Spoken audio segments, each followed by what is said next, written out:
Back to back ఫ్లాపుల్లో ఉన్నప్పుడు ప్రభాస్ కి biggest comeback ఇచ్చారు ప్రశాంత్ నీల్. సలార్ తో 1000 కోట్ల బ్లాక్ బస్టర్ అందుకున్నారు ప్రభాస్. సలార్ 2ని కూడా పెద్ద గ్యాప్ లేకుండా త్వరలోనే షూటింగ్ స్టార్ట్ చేయడానికి ప్లాన్ చేస్తున్నారు. అయితే ఇప్పుడు ప్రభాస్ ప్రశాంత్ నీల్ ని పక్కకు పెట్టేసినట్టు తెలుస్తోంది.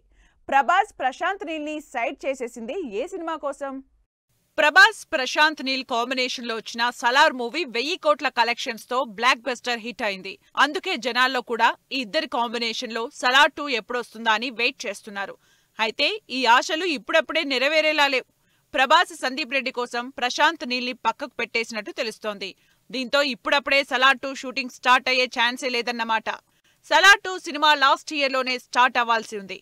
అయితే ప్రభాస్ కి ఉన్న మిగతా సినిమాల కమిట్మెంట్స్ తో పోస్ట్ పోన్ అవుతూ వస్తోంది. అయితే ప్రశాంత్ నీల్, ఎన్టీఆర్, ప్రభాస్ ఇలా ఇద్దరితో ప్యారలల్ గా సినిమాలు చేస్తారని కూడా అప్పట్లో టాక్ నడిచింది. కానీ ఇప్పుడు సీన్ మారింది.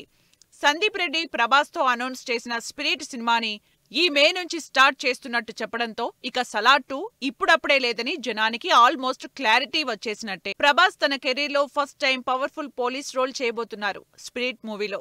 ఈ సినిమా నిజానికి లాస్ట్ ఇయర్ నవంబర్లోనే షూటింగ్ మొదలు పెట్టాల్సి ఉన్నా ఇంకా కథ ఫైనల్ కాకపోవడంతో ఈ మేకి పోస్ట్ పోన్ చేసుకున్నారు సందీప్. ఇప్పటికే ప్రీ ప్రొడక్షన్ ని సూపర్ ఫాస్ట్ గా చేస్తున్న టీం ఎట్టి పరిస్థితుల్లో సినిమాని నెక్స్ట్ ఇయర్ రిలీజ్ చేయాలని ఫిక్స్ అయింది. ప్రభాస్ స్పిరిట్ స్టార్ట్ అయ్యే టైంకి ఫౌజీ సినిమాని కూడా ఆల్మోస్ట్ కంప్లీట్ చేసే ఛాన్స్ ఉంది. అందుకే ఒకవైపు రాజాసాబ్, ఫౌజీ సినిమాలు కొలిక్కి వస్తాయి కాబట్టి సందీప్ రెడ్డికే బల్క్ డేట్స్ ఇచ్చేయడానికి డిసైడ్ అయ్యారట ప్రభాస్. అందుకే ప్రస్తుతానికి ప్రశాంత్ నీల్ తో ప్లాన్ చేసిన సలార్ 2ని పక్కన పెట్టి స్పిరిట్ కే సై అంటున్నారు ప్రభాస్.